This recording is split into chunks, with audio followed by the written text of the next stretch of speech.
Le champ électrique à l'intérieur du tube fait fonctionner l'enseigne fluorescente, comme le champ magnétique et l'énergie solaire animent l'aurore. En se précipitant le long du champ magnétique terrestre en direction des pôles, les particules énergétiques de la tempête solaire excitent certains éléments qui sont dans notre atmosphère et les font briller.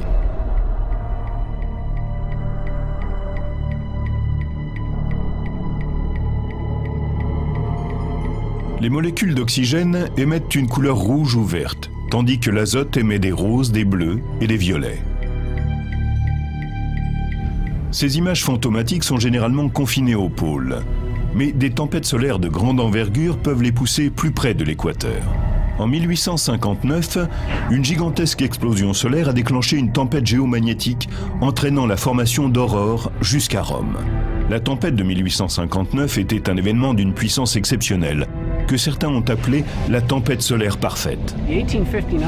La tempête de 1859 nous a donné une idée de ce que peut faire le Soleil. C'était une tempête si intense et l'alignement était si parfait que les ressources naturelles de la Terre en ont été tout simplement submergées.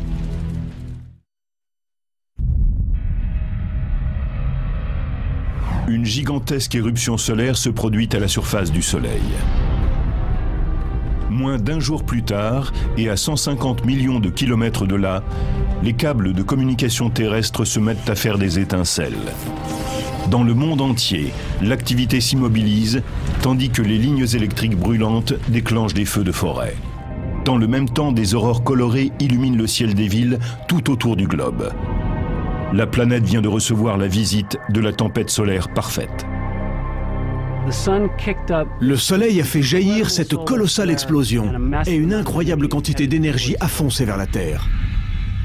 Non seulement c'était l'une des 2 tempêtes les plus violentes jamais enregistrées, mais c'était aussi l'une des plus rapides. Surgissant d'une tache pointée directement vers notre planète, elle s'est précipitée sur la Terre en moins de 18 heures.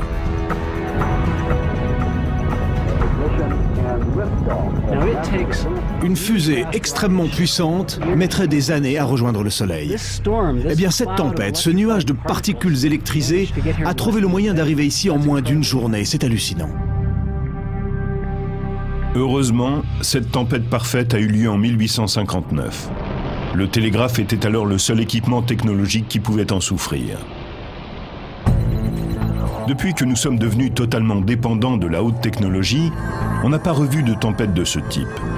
Mais la question demeure. Et si cela se reproduisait? Que se passerait-il? Une nouvelle tempête parfaite peut-elle survenir? La réponse est oui, il n'y a aucun doute. Et comparé à celle de 1859, ses effets aujourd'hui pourraient être dévastateurs.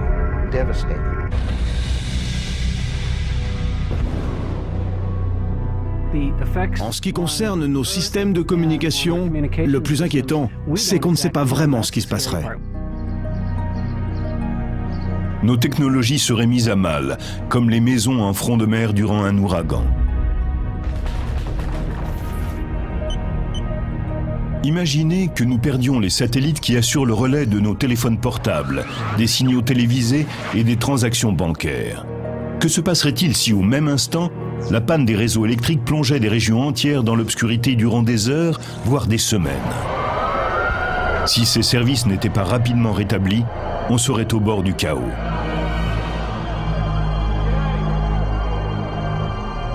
Il y aurait une répercussion en chaîne sur toute la société. Cela toucherait tous ceux qui vivent sur Terre. Les tempêtes solaires sont aussi difficiles à prévoir que les ouragans. Si les météorologues n'ont pas les moyens techniques de prédire la prochaine tempête parfaite, ils savent en revanche qu'elle devrait se produire à l'apogée du cycle solaire de 11 ans. Ce qui se passe, c'est que le Soleil inverse la direction de son champ magnétique tous les 11 ans. C'est-à-dire que tous les 22 ans, il revient à son point de départ. Au fur et à mesure que l'on approche du changement de cap, tous les 11 ans, le nombre de taches solaires augmente et l'on note un pic de l'activité solaire. On parle de maximum solaire. Et ces phases sont entrecoupées tous les 5 ans environ de périodes appelées minimum solaire. Ce mouvement s'étale donc sur 11 ans, avec un soleil hyperactif et pris de folie. On dirait les feux d'artifice du 14 juillet. Puis cela se calme, et pendant quelques années, le soleil est assez paisible, jusqu'à atteindre un creux où il n'y a plus guère qu'un pétard qui éclate de temps en temps. Tout comme la saison des ouragans, les maxima solaires sont d'intensité variable. Certains produisent des tempêtes bien plus violentes que d'autres. Et bien que nous soyons actuellement dans une phase de minimum solaire, les scientifiques étudient soigneusement les catastrophes que le prochain épisode risque de déclencher. Le dernier maximum solaire se situe aux environs de 2001. Le prochain devrait donc avoir lieu vers 2012, mais les prévisions varient. Les physiciens spécialistes du Soleil retiennent leur souffle en attendant de voir ce qui va se passer. Les opinions sont extrêmement divergentes. Certains prétendent que le prochain cycle solaire pourrait être le plus violent de l'époque contemporaine. Si ces prédictions se réalisaient, la Terre pourrait en voir de toutes les couleurs. Il y a du souci à se faire si l'événement de 1859 se répète. Les dégâts pourraient être colossaux. Le jour où le Soleil va piquer une crise, on en apprendra long sur la réactivité de notre technologie. Une bonne partie de la violence du Soleil explose ici, dans cette partie infernale de l'atmosphère, appelée la couronne. Cette région a longtemps recélé l'un des grands mystères solaires. En effet, bien qu'elle se trouve à près d'1 million de kilomètres du noyau générateur de chaleur, la température s'y mesure en millions de degrés, ce qui semble contredire toutes les lois de la physique. C'est très étrange. Là, j'ai un thermomètre. Si je l'approche du feu, il indique une température élevée, à peu près 100 degrés centigrades. Si je l'écarte un peu du feu, on obtient quelque chose comme 36 degrés centigrades. Plus je l'éloigne du centre, plus la température tombe. Dans la couronne du Soleil, il fait aussi chaud que dans le noyau. C'est à peu près comme si je disais que là, loin derrière moi, la chaleur du feu était semblable à celle du feu lui-même, alors qu'on en est très éloigné. Qu'est-ce qui peut bien causer cette surchauffe de la couronne? La réponse est plutôt étonnante. Dans l'enfer de la couronne solaire se déchaînent des millions de degrés. Des siècles durant, les scientifiques se sont demandé comment quelque chose d'aussi éloigné du noyau solaire pouvait brûler aussi fort. Récemment, des satellites très sophistiqués ont offert une vue plus précise de la surface solaire, et certains indices ont commencé à apparaître. Sous la couronne, la surface du Soleil bout littéralement. Toute la surface du Soleil est recouverte de cellules de convection. De la matière en fusion s'en élève, atteint la surface, se refroidit en brillant.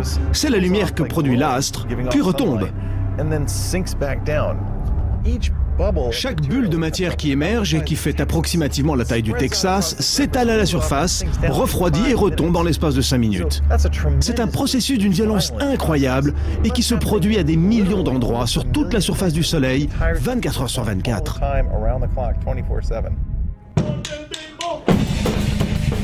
Ce bouillonnement n'est pas seulement violent, il fait aussi un bruit assourdissant.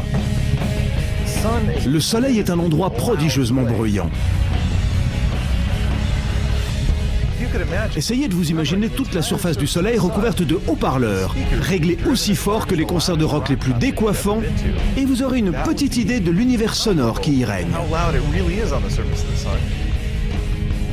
La surface bouillonnante du Soleil crée suffisamment d'énergie sonore pour surchauffer la couronne à des millions de degrés.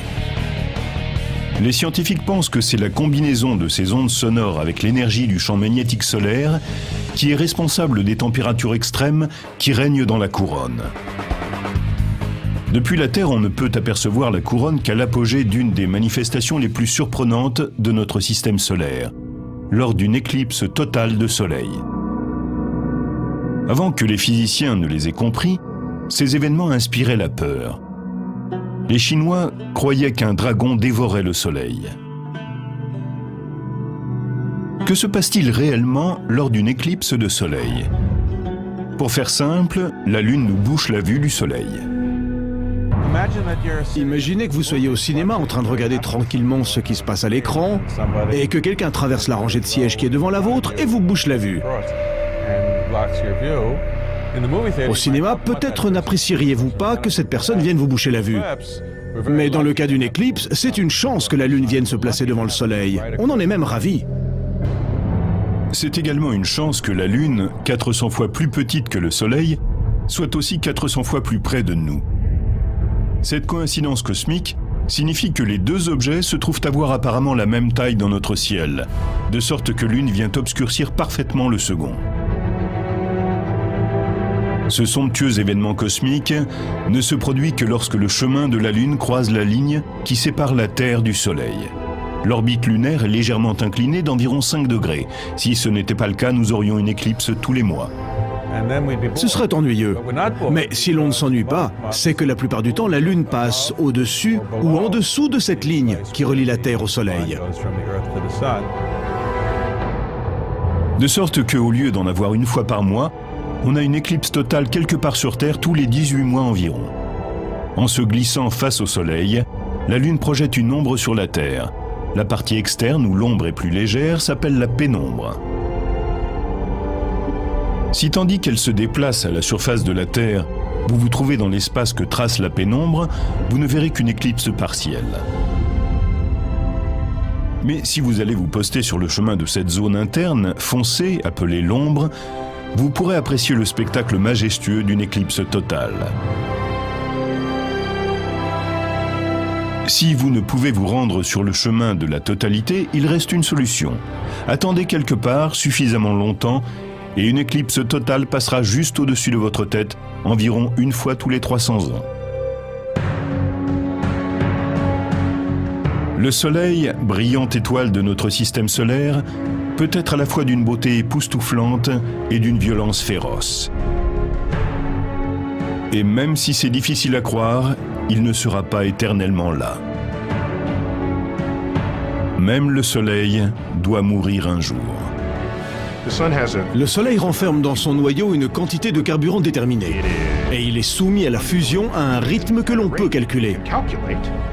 Admettons que nous ayons ici la vitesse de combustion de son carburant et ici la quantité de carburant dont il dispose. Un calcul très simple met en évidence le moment où le Soleil va mourir d'ici 5 milliards d'années. C'est dommage, mais le Soleil ne s'éteindra pas avec éclat. Il est trop petit pour exploser comme une supernova. Les étoiles ont une spécificité. Elles comptent parmi les rares éléments qui refroidissent en se réchauffant. Tandis qu'elle épuisera son carburant, l'hydrogène, notre plus proche étoile se refroidira et s'effondrera petit à petit sous l'effet de la gravité. L'énergie générée par cet effondrement commencera à réchauffer le noyau à des centaines de millions de degrés, une température à laquelle l'hélium brûle. Sous l'effet de la chaleur que produira l'hélium en brûlant, le Soleil se dilatera jusqu'à devenir un globe monstrueux appelé géante rouge. À force de gonfler, il pourra engloutir les orbites de Mercure, de Vénus et de la Terre. Mieux vaut ne pas être dans les parages à ce moment-là. Avant cela, nous devrons passer d'une planète à l'autre pour assurer notre sécurité. Tandis que l'étoile se dilatera, la Terre changera légèrement d'orbite pour ne pas être engloutie. Il n'empêche qu'en termes de réchauffement, mieux vaudra ne pas traîner par là. Les strates externes de notre Soleil deviendront finalement si instables qu'elles éclateront dans l'espace, laissant derrière elles un petit noyau de la taille de la Terre à peu près. Reprenons. La taille du Soleil, qui fait 1 600 000 km de diamètre, sera revenue à celle de la Terre, qui fait à peu près 10 000 km de diamètre. Ce qui fut notre plus grande étoile sera devenu un noyau de cendres qui se refroidissent lentement. La vie sur Terre telle que nous la connaissons cessera d'exister. C'est ça, la mort du Soleil. Voici de bien mauvaises nouvelles pour le genre humain. Mais voyons les choses du bon côté. Nous avons 5 milliards d'années pour nous préparer à la catastrophe.